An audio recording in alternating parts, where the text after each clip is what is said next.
তখন সব বাড়ি বেরো, তুমিও বের হবে, আমিও বের হবো, মেয়েরাও বের হবে।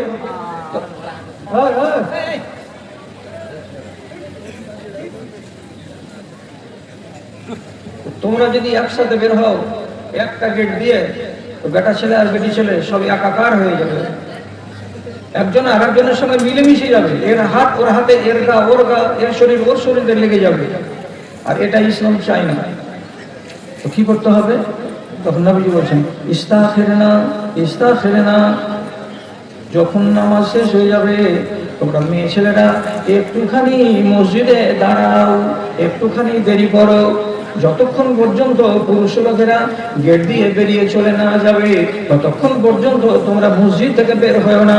এইটুকু যদি 5টা মিনিট সবুর করো তো বেটা ছেলেরা আরামে একা একাই বেরিয়ে যাবে, আর তার 5 মিনিট পরে তোমরা মেয়েরা তোমরা আলাদা আলাদা বের হবে। এতে করে ছেলে মেয়ের সঙ্গে আর মেয়ে ছেলের সঙ্গে একাকার হবে না, এবং তোমরা নেকি করতে এসে গদির বোঝা ঘাড়ে নিয়ে বাড়ি যাবে না। মেয়ে ছেলে পেলে থেমে গেল, ঝামেলাটা চুকে গেল। তারপরে রাসূলুল্লাহ একটা কথা বাড়িয়ে দিলেন, কি বললেন? আলাইকুম বিহাফাতিত তারিক। যখন বাড়ি যাবে তখন, যখন জালসায় যাবে তখন, যখন নিজের প্রয়োজনে এখান থেকে সেখান যাবে তখন তোমরা নারী জাতি সব সময় মাথায় রাখবে, তোমরা মধ্য রাস্তা দিয়ে চলবে না, তোমরা সব সময় রাস্তার কিনারা কিনারা কিনারা কিনারা হাঁটবে। মধ্যকার রাস্তাটা পুরুষদের জন্য ছেড়ে দেবে, আর তোমরা খবরদার রাস্তার কিনারা কিনারা হাঁটবে। এটা তোমাদের জন্য নীতি আল্লাহ রাব্বুল আলামিন ধার্য করে দিয়েছেন। এক কথা হলো। 2 নম্বর কথা পুরুষদেরকে বললেন, হে পুরুষরা, তোমরা যে মনে মনে করছো যে এইভাবে গায়ে গা লেগে গেল, হাতে হাত লেগে গেল, তাতে কি যায় আর তাতে কি আসে? তোমরা একটা কথা মগজে রাখো, মাথায় রাখো, আমি তোমাদের নেতা বলছি, আমি তোমাদের নবী বলছি, তোমাদের কল্যাণের জন্যই বলছি, অকল্যাণের জন্য বলিনি। কি বলবেন রাসূলুল্লাহ? আপনার কথাটা শুনি। তখন নবীজি বলছেন লান ইউতানা আলা রাসি আহাদিকুম মাখিতান খায়রুন লাহু আন ইয়ামুসা ইয়াদাহু বিইমরাতিন লাম তাহিল্লা লাহু। রাসূলুল্লাহ বলছেন তোমার মাথার উপরে যদি একটা 1 ইঞ্চির কাঁটাকে কেউ নিয়ে হাতুড়ে দিয়ে মেরে তোমার চাঁদিতে গেড়ে দেয়, তো এতে যতটা ক্ষতি হবে, এতে যতটা তোমার নোকসান হবে, এতে যতটা তোমার কষ্ট এবং বিপদ হবে, এর চাইতে 10 গুণ বেশি তোমার বিপদ হবে। কিসে? তোমার হাতখানা যদি একটা আজনাবী বেটি ছেলের গায়ে লেগে যায়, তোমার শরীরটা যদি একটা আজনাবী মেয়ে ছেলের শরীরে লেগে যায়, আর তোমরা যদি একাকার হয়ে যাও, তাহলে যেই মেয়ে ছেলেই তোমার জন্য হালাল নয় এমন একটা হারাম মেয়ে ছেলের গায়ে গা লাগাতে গেলে, শরীরে শরীর লাগাতে গেলে, কাঁটা মাথায় গেড়ে দেওয়ার চাইতে 10 গুণ বেশি তোমার ঈমানের জন্য ক্ষতিকর, তোমার জন্য একটা ভয়ঙ্কর পরিণাম ডেকে আনতে পারে। কাজে তোমরা কাঁটা মাথাতে লেগে যাওয়াটাকে মেনে নিতে পারো, কিন্তু জীবনে কোনোদিন আজনাবী মেয়ে ছেলের গায়ে গা লেগে যাওয়াটাকে হরগিজ হরগিজ তোমরা মানিও না। দুটোই তো হাদিস বললাম। দুটোই যদি হাদিস আপনি শুনে থাকেন, আর হুযায়ফার হাদিসটা যদি এক্ষুনি 5 মিনিট আগে বলেছে, এটা যদি আপনার মাথায় থাকে, তিনি কি বলেছেন? যে দিন তো ভালো আসবে, কিন্তু সেই যুগের মুসলমানেরা আমার যেটা সুন্নাত নয় সেটাকে সুন্নাত বলে চালিয়ে দেবে, আমার যেটা তরিকা নয় সেই তরিকাটাকে তারা এড়িয়ে গিয়ে নিজের মন মতো তরিকা ইজাদ করে তারা আমার তরিকা বলে চালিয়ে দেবে। এত বড় তারা অন্যায় কাজ করবে, একটা সময় আসবে। কেন বললাম কথাটা? কথাটা এই জন্য বললাম যে আপনাদের কাউকে ভালো লাগবে না, যারা জালসা কমিটি আছেন তারা। আপনাদের যদি কোনো 2-4 জন লোক যারা চোখওয়ালা, তারা আপনারা যখন জালসাটা রাত্রি 8টা-9টার সময় গনগন করে, তখন একবার কি বাইরে গিয়ে দেখেছিলেন? আপনারা কি একবার দক্ষিণ দিকে নদীর কিনারায় বাজারের দিকে খোঁজ খবর নিতে একবার গেছিলেন? কেউ জানেন না। তাছাড়া অতদূর যদি না যেয়ে থাকেন, তো আপনাদের এখানে পুরুষদের সংখ্যা যতটি, তার তুলনায় ডবল মহিলাদের সংখ্যা ছিল না। এটাতে হ্যাঁ না বলতে পারবেন? হ্যাঁ বলতে পারবেন, নিশ্চয়ই বলতে পারবেন আপনারা। তাহলে আপনি যে জালসা কায়েম করেছেন কিসের জন্য? ওই যে এরা দিন শিখবে বলে। আর এই দিন শিখার অজুহাতে ছেলেদেরকে মেয়েদেরকে এক জায়গাতে জমা করলাম। আজকে ছেলেরা মন ভরে মেলার ইন্টারেস্ট পেয়ে গেল, ইচ্ছা মতো একজন আর একজনকে ধরে গল্প করলো, কত আনন্দ উল্লাস করলো, বাজার ঘুরলো। আর এই গেট দিয়ে বলেন আর ওই গেট দিয়ে বলেন, কোনো একটা জায়গা দিয়ে যে পার হবে, তো মেয়ে ছেলেগুলোকে দেখে মনে হচ্ছে যারা নিজেদের আক্কেলগুলোকে বাড়িতে একটা পিয়ালাতে রেখে দিয়ে খালি আক্কেলে বাড়ি চলে এসেছে, এখানে চলে এসেছে, আর দিয়ে টাউরি লাগার মুরগির মতো হাঁটছে। এটা যে বেটা ছেলের গায়ে যে লেগে যাবে, ডোন্ট কেয়ার। এটা যে মুলি সাহেব আসছে থেকে একটু দূরে হটি, ওর গা থেকে নিজেকে বাঁচাই, ডোন্ট কেয়ার। কেউ খেয়ালই করে না, হুড়াহুড়ি হচ্ছে, গুতাগুতি হচ্ছে, লড়ালড়ি হচ্ছে, সবই কিছু হয়ে চলে যাচ্ছে। জালসা হচ্ছে নেক কাজ, নেক কাজের নামে পাক্কা হারামি কাজ। এত বড় অন্যায় কাজ, যতটি পাপ আজকে হলো, এই পাপটির ভাগ কে নিবে? জালসা কমিটির। এইরকম করে আপনাকে বলেছে যে টাকা ইনকাম করো, আর করার পরে তুমি মাদ্রাসা চালাও। চোখের সামনে দেখে জ্ঞান হয় না যে বেটি ছেলেগুলো যদি টাইমটা বেলা 12টা থেকে শুরু করে মাগরিব পর্যন্ত করে দিয়ে ইশতেহারে বলে দিই যে একটা মেয়ে ছেলে এখানে টিকবে না, নিজের বাড়ি চলে যাও, রাত্রিবেলা শুধু পুরুষের আওয়াজ শুনবে, তাহলে কি হয় না? করলে হবে। আর না হয় আপনার যদি ক্ষমতা থাকে তো মহিলাদের জন্য স্বতন্ত্র একটা দিন করে দেন, যে তোমাদের বুধবার আর পুরুষ লোকদের হবে বৃহস্পতিবার। বুধবারের দিন ছেলেরা আসবে না, আর বৃহস্পতিবারের দিন মেয়েরা আসবে না, তোমরা আলাদা থাকো, তোমরা আলাদা থাকো। তাহলে তো এইভাবে মিলামিশা হবে না, আর এইভাবে মিলামিশা করে গুনাহ খাতা করবে না। আর এই সমস্ত গুনাহগারদের কাছ থেকে 5টা 10টা 20টা করে টাকা পেলাম, আর টাকা পেয়ে খুশি হলাম, মাদ্রাসা চলবে, দিনের কাজ হবে, এটা বরকত হবে? আপনাকে আগামী দিনের জন্য ভাবতে বলছি যে আপনার ময়দান যখন ছোট, তখন আপনাকে কোনো না কোনো একটা ডিসিশন নিতেই হবে, যাতে করে পাপ থেকে আমি নিজে বাঁচি আর আমার কওমকে আমি বাঁচাতে পারি। তাহলে তো হলাম আমরা ইমানদার। ইমানের দিকটা দেখছি না কেন? জমানাটা এত আমাদের এরকম ড্যামেজ কেন হলো? মুর্শিদাবাদের যতগুলো জালসা দেখবেন এখনকার দিনে সব একই নিয়ম। ওই বেলা, দিনের বেলা থেকে মাগরিব পর্যন্ত মেয়েদের, রাতের বেলায় ছেলেদের, অথবা কোনো কোনো জায়গাতে একদিন হবে মেয়েদের আর একদিন হবে ছেলেদের। তাহলে একটু শাসন থাকবে।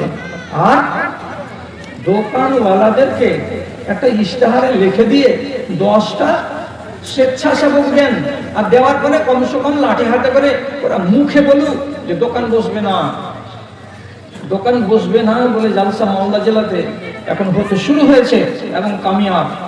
গত 3 দিন আগে টেঙ্গুরগোড়া উদয়পুরের দক্ষিণ দিকে জালসা হলো, মোটামুটি 5000 হবে বেটা ছেলে, এত বিশাল বড় মজলিস, আর 5000 হবে মেয়ে ছেলে। একটু দূরে আলাদা জায়গায় আছে, একটা দোকান নেই। ওই যুবক ছেলেপিলেগুলো যারা জালসা শুনতে আসে না, যারা মস্তানি করতে আসে, তারা খেপা কুকুরের মতন এদিক ওদিক ঘুরে টুরে বলে চল চল চল চল, আর কি জালসা শুনি, চল বাড়ি চল বাড়ি। আর যারা শোনার লোক, তারা একটা সুযোগ পেল, তাহলে তারা কি জালসা করে কামিয়াব হয়নি? তারা জালসা করে কামিয়াব হয়েছে। আপনিও কামিয়াব হবেন যদি আল্লাহ রাব্বুল আলামিনের এটা ইচ্ছা থাকে যে এই মাদ্রাসাওয়ালারা আল্লাহকে মানে আর তার রাসূলের কানুনকে মানে, সুন্নাতকে মানে, তো তাহলে রব্বুল আলামিন গায়েবী মদদ দিবেন। সুন্নাতকে ভালোবাসেন, বরকত আছে। উদাহরণ কি দেব? কি উদাহরণ আপনাকে দেব? খেয়াল করুন কথার দিকে। রাসূলুল্লাহ মার খেলেন, কঠিন মার খেলেন তায়েফের মাটিতে, রক্তে রক্তাক্ত করে দিল। তারপর 5 কিলোমিটার রাস্তাটাকে ছেলেরা দৌড়ে দৌড়ে দৌড়ে দৌড়ে নিয়ে গেল, কাটতে কাটতে, পাথর মারতে মারতে মারতে মারতে একটা আঙ্গুরের বাগানে গিয়ে নিজের চাকরকে সাথে করে নিয়ে বসলেন। এই বাগানটা কার? মক্কার লোকের, উতবার শাইবা, 2 জন লোকের এটা বাগান। বাগানে বসে আছে রাসূলুল্লাহ, সারা শরীরে যেখানে সেখানে দিয়ে রক্ত। এমন সময় এই 2 মালিক দূরে বসেছিল, যে নিজের চাকরটাকে ডেকে বলছে, রে এই চ্যাংড়াটা আমাকে টোলার রে, মক্কার ছেলে এটা, ই পাগলা ওখানে পাগলামি করতে করতে আজকে তাইফে চলে এসেছে, আর দেখো তো কত করে মার দিল একে তাইফের লোকেরা। তো কাফের হতে গেল, জানের দয়া হলো। এতটি আঙ্গুর গুচ্ছা একটা গামছাতে বেঁধে দিয়ে ওদের চাকর ওকে বলছে, যাবে যা যা যা, এই পানিটা মশকের আর এই আঙ্গুর কয়টা, এই যে লোকটা বিধ্বস্ত হয়ে বাগানে বসে আছে, ওকে দিয়ে বেচারি খাবে। খেতে গেলে মানুষের মন থেকে দুঃখ দূর হয়, আর খেতে গেলে মানুষের ভাঙা মনটা একটু অনেকখানি হালকা হয়। খেয়ে নিলে ব্যথাটা কমবে, যা দিয়ে আই। এই চাকরের নাম হলো আব্দাস। এই ছেলেটা হলো খ্রিস্টান, এর বাড়ি হলো ইরাকের নাইনাওয়া শহরে। নাইনাওয়া শহর থেকে এসেছে কাজ করতে কোথায়? তো তাইফের মাটিতে। চাকর কথা শুনলো মালিকের, খেজুরটি আঙ্গুরটি হাতে করে নিয়ে এসে এই বিধ্বস্ত মুসাফিরের কাছে রেখে দিয়ে বলছে, এ বাবা রাগ ঝালমাটি করো, মনটাকে হালকা করো, চোখে মুখে পানি দাও, এই আঙ্গুর কটাকে খাও, শরীরে তাগত আসবে। রাসূলুল্লাহ মনে মনে ভাবলেন, কথা তো ঠিক, বিদেশের মাটি, একটা লোক যদি দুটো খানা দিয়েছে, ফল দিয়েছে, তো খাই, গায়ে শক্তি আসবে। মনটা বিধ্বস্ত, ভাঙা মন। তিনি তখন সামনে রেখে দিয়ে চাকরকে বলছেন, চাকর চাকর না, একটা করে তুমি খাও, একটা করে আমি খাই। রাসূলুল্লাহ একটা আঙ্গুরের দানাকে এমনি করে উঠালেন, উঠার পরে আমার দিকে দেখেন, উঠিয়ে মুখে দিতে যাবেন, তিনি বলছেন বিসমিল্লাহ, বিসমিল্লাহ বলে মুখে দিলেন, দানাটা চিবিয়ে খেলেন, তারপরে আরো 10টা দানা 12টা দানা উনি খেলেন। যখন প্রথমেই রাসূলুল্লাহ বললেন বিসমিল্লাহ, তখন এই খ্রিস্টান চাকর আদাস বলছে, হাযিহি কালিমাতুন লা ইয়াকুলুহা আহলু হাযাল বালাদে। এই লোক, আপনি বাড়ি কোথায়, কোনখান থেকে আপনি এসেছেন? খানা খাওয়ার আগে যে শব্দটা আপনি বললেন, এই শব্দটা এই দেশের লোক কেউ বলে না খাবার আগে। আমি তাইফে বাস করছি 10 বছর ধরে, কোন লোক, কোন মালিক আমার জীবনে কোনোদিন দেখিনি তারা লোকমা মুখে দেওয়ার আগে এই কথাটা বলেছে। যে কথাটা আপনি আজকে খানা খাওয়ার টাইমে বললেন, তা কি বললেন? তো বিসমিল্লাহ, আমি আল্লাহর নামে শুরু করলাম। আপনার বাড়ি কোথায়? আর আপনি যে কথাটা বললেন, এই কথাটা তো জীবন প্রথম শুনলাম, এখানকার লোক তো কেউ বলে না। তখন নবীজি বললেন, আমার বাড়ি হচ্ছে মক্কা, আমি ওখান থেকে এসেছি, এখানে বিশেষ কাজ নিয়ে এসেছিলাম, দিনের দাওয়াত নিয়ে। তখন রাসূলুল্লাহ ওকে জিজ্ঞেস করে বলছেন, তোমার বাড়ি কোথায়? তো রাসূলুল্লাহর প্রশ্ন শুনে লোকটা বলছে, আমার বাড়ি ইরাক। ইরাকের কোন জায়গায়? তো বলছে নাইনাওয়া। তখন রাসূলুল্লাহ চট করে বলছেন, ও নাইনাওয়া, ওই নাইনাওয়া যেখানে আমার ভাই ইউনুস ইবনে মুত্তাকে নবী করে পাঠানো হয়েছিল, সেই নাইনাওয়া শহর। তখন লোকটা তাজ্জব বনে গিয়ে বলছে, মুচকি হেসে বলছে, হ্যাঁ হ্যাঁ হ্যাঁ হ্যাঁ হ্যাঁ, ওই শহরটাই, যেটা নাইনাওয়াতে ইউনুস নবীকে পাঠানো হয়েছিল, আল্লাহ তাআলা হিদায়াত দেওয়ার জন্য পাঠিয়েছিলেন তাকে, ওই শহরেরই আমি লোক। দিয়ে আবার আদাস বলছে, আপনি কি করে জানলেন যে নাইনাওয়াতে ইউনুস নবী এসেছিলেন? আপনি কি ইউনুস নবীকে চোখে দেখেছেন? তখন বলছে, না, আমি তাকে দেখিনি। কি করে জানলেন?